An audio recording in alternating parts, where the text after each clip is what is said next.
La paix du Christ, je suis Père Dreyfus, bienvenue sur la chaîne. Ta parole est la lumière de mes pas. Ce dimanche, l'Église célèbre le sixième dimanche de Pâques B. Les textes qui nous sont proposés pour notre méditation sont les suivants. La première lecture est tirée des Actes des Apôtres, chapitre 10, le verset 25 jusqu'au verset 26, les versets 34 jusqu'au verset 35 et les versets 44 jusqu'au verset 48. La deuxième lecture est tirée de la première lettre de Saint Jean au chapitre 4, les versets 7 jusqu'au verset 10. L'évangile est tiré de Saint Jean au chapitre 15, les versets 9 jusqu'au verset 17. Comme annoncé, nous célébrons le sixième dimanche de Pâques. L'Église continue de nous accompagner avec la parole de Dieu. Dans l'Ancien Testament et parfois encore aujourd'hui, en parlant de Dieu, beaucoup s'imaginent un Dieu qui fait peur, un Dieu qui menace quand nous n'accomplissons pas sa volonté. Mais les textes bibliques de ce dimanche nous montrent que ce Dieu menaçant n'est pas celui de Jésus-Christ.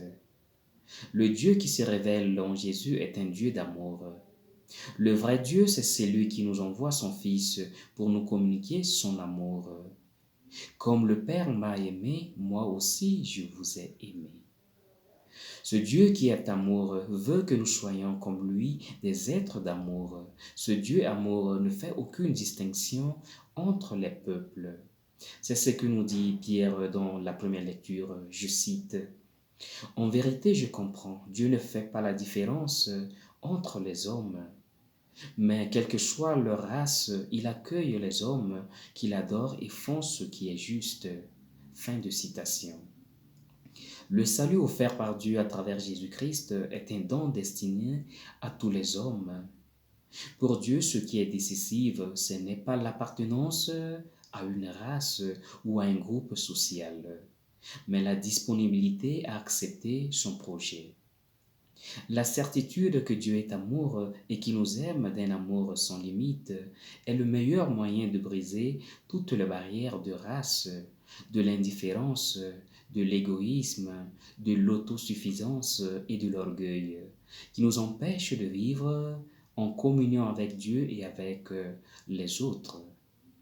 Le grand projet de Dieu pour le monde, c'est que tous les humains finissent par former ensemble une grande famille, où tous se voudront frères les uns des autres, quelle que soit leur culture ou leur religion.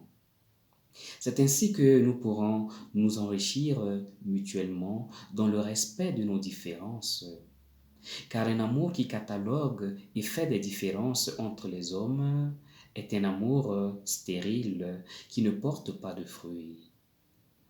Aimer, c'est le commandement nouveau que Jésus nous donne ce dimanche.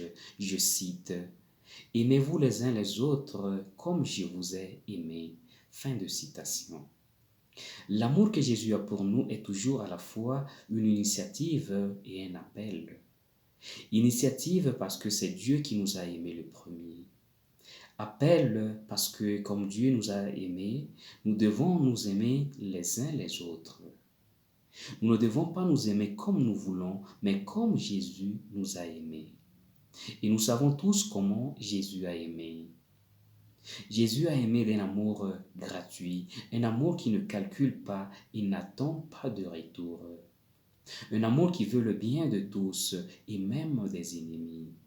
Un amour qui pardonne sans cesse.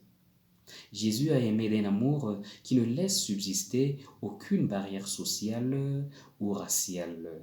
Un amour qui ne connaît pas de limites et qui de ce fait va jusqu'au don de sa propre vie. Je cite, « Il n'y a pas de plus grand amour que de donner sa vie pour ses amis. » Fin de citation. La conséquence de cet amour que le Christ nous offre, c'est la joie. Je cite, « Je vous ai dit cela pour que ma joie soit en vous et que vous soyez comblés de joie. » Fin de citation. Amour et joie vont toujours ensemble. Un cœur rempli d'amour est un cœur joyeux. Le vrai Dieu, c'est celui qui nous veut toujours joyeux. Il nous a créés pour nous faire participer à sa joie. Cette joie, c'est le fruit de son amour, le fruit de l'alliance vécue dans l'amour. La joie est le signe du chrétien. Le pape François, dans l'exhortation apostolique Evangelii Gaudium dit, je cite, la joie de l'évangile remplit le cœur et toute la vie de ceux qui rencontrent Jésus. Ceux qui se laissent sauver par lui sont libérés du péché, de la tristesse, du vide intérieur, de l'isolement. Avec Jésus-Christ, la joie naît et renaît toujours. Fin de citation. Plus nous devenons la demeure de Dieu et familiers de sa rencontre, plus il peut mettre en nous sa joie et sa paix. Je ne vous appelle plus serviteur, car le serviteur ignore ce que veut faire son maître. Maintenant je vous appelle mes amis, car tout ce que j'ai appris de mon Père, je vous l'ai fait connaître, nous dit Jésus. Être ami, c'est partager ce que nous sommes, c'est se donner soi-même, c'est communiquer à l'autre notre propre vie. C'est ce que Jésus a fait avec les apôtres et continue de faire avec chacun de nous. Il nous invite à faire partie de la communauté de ses amis. Mais faire partie de la communauté des amis de Jésus, ce n'est pas rester là à longueur de la journée à regarder le ciel, contempler et admirer Jésus. Un chrétien ne peut pas passer sa vie à regarder le ciel, ignorant les douleurs, les besoins et les luttes des frères qui vivent à ses côtés. Il ne peut pas non plus s'enfermer dans son égoïsme et son confort et ignorer les drames des pauvres, des opprimés, des marginalisés. Faire partie de la communauté des amis de Jésus, c'est collaborer avec lui dans la mission que son Père lui a confiée pour le salut intégral des hommes. C'est à nous, les amis de Jésus, de montrer par des gestes concrets que Dieu aime chaque être humain sans distinction. C'est à nous, les amis de Jésus, d'être les héros de la justice, de la paix, de la réconciliation. C'est à nous, les amis de Jésus, de lutter contre la souffrance, l'égoïsme, la misère, l'injustice. Bref, tout ce qui opprime et asservit nos frères et sœurs et défigure le visage de notre monde. Nous devons être des témoins de ce nouveau monde que Dieu veut offrir aux hommes et que Jésus a annoncé avec sa personne, avec ses paroles et ses gestes. Que le Seigneur nous aide. Amen. Une fois de plus, pour ceux qui ne l'ont pas encore fait, je vous invite à s'abonner à la chaîne en cliquant sur s'abonner.